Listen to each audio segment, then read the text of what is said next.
সদৌ কামৰূপ জিলা ছাত্ৰ সন্থাই ইয়াৰ ৰঙিয়া আঞ্চলিক ছাত্ৰ সন্থা, ৰঙিয়া ব্যৱসায় সন্থা, তাৰ লগে লগে ৰঙিয়া ষ্টেচন ব্যৱসায় সন্থাৰ লগতে বিভিন্ন দল সংগঠন লগ লাগি আমি আজি প্ৰতিবাদ সাব্যস্ত কৰিছোঁ। ৰেল বিভাগৰ যি চৰম ব্যৰ্থতা, ইয়াত ডিআৰএম অফিচটো এনে জন্ম হোৱা নাই।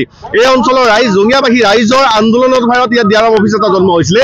ইয়াৰ মানুহে কেৱল টাটা বাই দিয়াৰ কাৰণে ৰেল বিভাগটো ৰখা নাই। ইয়াত ৰেল বিভাগৰ যিসমূহ দাবী উত্থাপন হৈছে, এই দাবীসমূহ পূৰণ কৰিব লাগিব।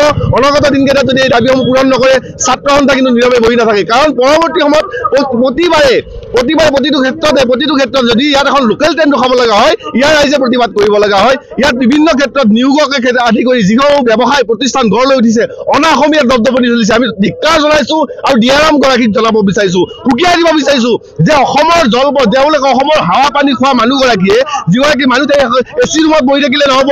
এই অঞ্চলৰ অসমৰ ৰাইজৰ খিলঞ্জীয়া মানুহৰ অসমৰ ৰাইজৰ তেওঁলোকে মৰ্মবেদনা বুজি পাব লাগিব। কাৰণ আকৌ এবাৰ কৈছোঁ, এই যিটো ষ্টেচন, এই ষ্টেচনটো কাৰোবাৰ পৈতৃক সম্পত্তি নহয়। এই ষ্টেচনটো ৰঙিয়া মানুহৰ, ৰঙিয়া এই অকল জনসাধাৰণৰ দাবীত গঢ় লৈ এটা ষ্টেচন। আমি প্ৰতিবাদ পুনৰবাৰ দাবী জনাইছোঁ।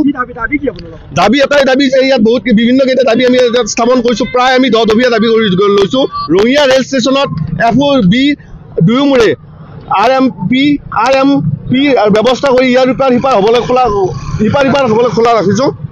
খোলা ৰাখক। তাৰ স্থানীয় মানুহৰ বাবে লোকেল ট্ৰেইনৰ ব্যৱস্থা কৰক।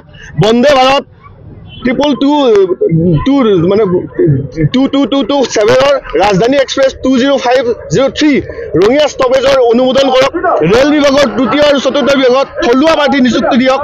ৰেল উত্তৰ পূৰ্বাঞ্চলৰ ৰাজ্যসমূহক লৈ প্ৰকৃত NFR গঠন কৰক। SK12, SK13, SK14 ৰেলগেট বন্ধ কৰাৰ প্ৰস্তাৱ প্ৰত্যাহাৰ কৰক।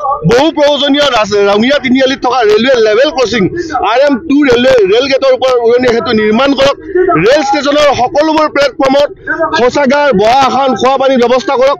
অসমৰ প্ৰতিটো ৰেল ষ্টেচনত অসমৰ পৰম্পৰাগত থলুৱা খাদ্য সম্ভাৰৰ বিপণীৰ ব্যৱস্থা কৰক। ৰঙিয়া ষ্টেচনক পেছেঞ্জাৰ টাৰ্মিনেললৈ উন্নত কৰাৰ দাবী আমি প্ৰায় 10টা দফা আমি ইয়াত ৰাখিছোঁ। দাবী হ'ল ইয়াতে 3খন ফুড অভাৰব্ৰিজ থকাৰ পিছত 4ৰ্থখন যি ফুড অভাৰব্ৰিজ হ'ব, ইমূৰ তেওঁলোকে ৰঙিয়া চহৰৰ ইমূৰ তেওঁলোকে সংলগ্ন কৰা উচিত আৰু তাত ৰেম্পৰ আৰু এক্সেলেটৰৰ ব্যৱস্থা কৰা উচিত। আমাৰ দাবী হ'ল যে প্ৰতিটো প্লেটফৰ্মত তেওঁলোকে খোৱা পানীৰ ব্যৱস্থা কৰক, প্ৰতিটো প্লেটফৰ্মত তেওঁলোকে টয়লেটৰ ব্যৱস্থা কৰক। আমাৰ দাবী হ'ল যে আজি ৰঙিয়াৰ বিভিন্ন ক্ষেত্ৰত ৰেল ডিভিজন হোৱাৰ প্ৰায় 3.5 দশক জোৰা সংগ্ৰামৰ পিছত ৰঙিয়া ৰেল ডিভিজন হ'ল, কিন্তু ৰঙিয়াবাসী ৰাইজে একো নাপালে। আমাৰ কথা হ'ল যে তৃতীয় আৰু চতুৰ্থ বৰ্গৰ যি চাকৰি, এই চাকৰি আমাৰ খিলঞ্জীয়া মানুহৰ কাৰণে, থলুৱা মানুহৰ কাৰণে সংৰক্ষিত কৰা দৰকাৰ। আৰু তাৰ কাৰণে আমাৰ যি ৰেল মণ্ডল আছে, কাটিহাৰ বা বিহাৰ বা পশ্চিমবংগক বাদ দি কেৱল উত্তৰ পূৰ্বাঞ্চলৰ ৰাজ্যকেইখনক লগাই এটা ৰেল মণ্ডল গঠন কৰা উচিত আৰু য'ত তেওঁলোকে ৰিক্ৰুটমেণ্টৰ ব্যৱস্থা কৰা উচিত। পূৰ্বে আজি চাকৰি মকৰল কৰাৰ ক্ষমতা মালিগাঁও হেডকোৱাৰ্টাৰ আছিল, কিন্তু আজি নাই। আৰু সেইকাৰণে আমি দেখা পাইছোঁ যে একেবাৰে টেবুল চাফা কৰা মানুহটোও তেওঁলোকে বাহিৰৰ পৰা লৈ আহে। আমি বিচাৰোঁ যে অন্তত তৃতীয় চতুৰ্থ বৰ্গৰ চাকৰি আমাৰ থলুৱা নিবনুৱা যুৱক যুৱতীবিলাকে যাতে পায়। আৰু ৰেলে আমি দেখা পাইছোঁ ৰেল কৰ্তৃপক্ষই আজি বিভিন্ন ক্ষেত্ৰত অসমৰ স্বাৰ্থক, ৰঙিয়াৰ স্বাৰ্থক মাহিয়া দৃষ্টিৰে চাই আছে। তেওঁলোকে কোনো ক্ষেত্ৰতে আজি ৰাইজৰ স্বাৰ্থত কাম কৰিব নিবিচাৰে। সেইকাৰণে আমি ৰঙিয়াৰ নাগৰিক মঞ্চ, ৰঙিয়া ষ্টেচন নাগৰিক সমিতি, আমাৰ ব্যৱসায়ী সন্থা আৰু ৰেল জাতীয় সংস্থাই মিলি এটা আন্দোলন গঢ়ি তুলিছিলোঁ। আৰু আজি সৌভাগ্যৰ বিষয় যে সদৌ অসম ছাত্ৰ সন্থাই নিজে নেতৃত্ব দিয়াৰ কাৰণে আগবাঢ়ি আহিছে। ঐক্যবদ্ধ সংগ্ৰাম চলিব। যেতিয়ালৈকে ৰেলৰ এই বঞ্চনা শেষ নহয়, তেতিয়ালৈকে আমাৰ ৰঙিয়াৰ নাগৰিক সমাজ, ছাত্ৰ সমাজে ইয়াৰ বিৰুদ্ধে তীব্ৰ প্ৰতিবাদ গঢ়ি তুলিম। আৰু তেওঁলোকে ভবা উচিত নহয় যে বাহিৰৰ পৰা অহা যিসকল আমাৰ বিষয়া আমোলা, তেওঁলোকে ৰাজত্ব কৰিব, ৰাইজৰ কোনো স্বাৰ্থ তেওঁলোকে পূৰণ নকৰিব। আমি ৰাইজৰ স্বাৰ্থ পূৰণ কৰাৰ কাৰণে ৰাইজৰ স্বাৰ্থৰ প্ৰতি, আমাৰ ইয়াৰ স্থানীয় ৰাইজ আৰু আমাৰ জনসাধাৰণৰ স্বাৰ্থৰ প্ৰতি, যাত্ৰীসকলৰ স্বাৰ্থৰ প্ৰতি নজৰ দি তেওঁলোকে আঁচনি গ্ৰহণ কৰা উচিত। কেৱল AC ৰুমত বহি এনেকুৱা কিছুমান আঁচনি তৈয়াৰ কৰিছে, যিবিলাক আঁচনি তৈয়াৰ কৰি তেওঁলোকে কেইজনমান বিষয়া আমোলাই মিলি সমুদায় টকা তেওঁলোকে আত্মসাৎ কৰে। সেই ব্যৱস্থা আজি ৰঙিয়াত বিলোপ কৰা দৰকাৰ।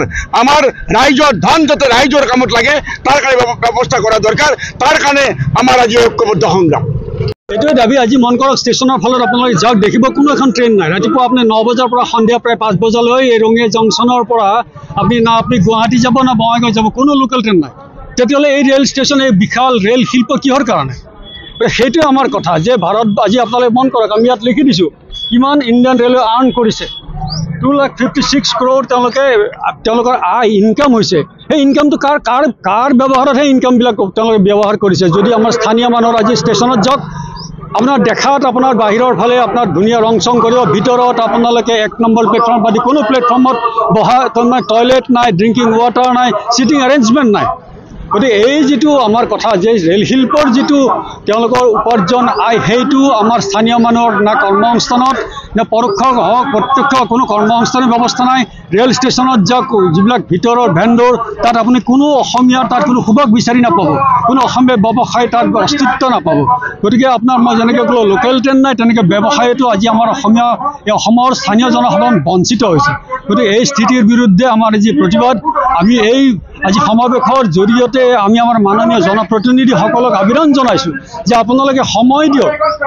আমাৰ মাননীয় সাংসদ এই ৰঙিয়াৰ পৰা আমি গৌৰৱ কৰোঁ, দুগৰাকীকৈ আছে আমাৰ ৰাজ্যসভা লোকসভা স্থানীয় বিধায়ক, তেখেত এগৰাকী আমাৰ অধ্যক্ষ।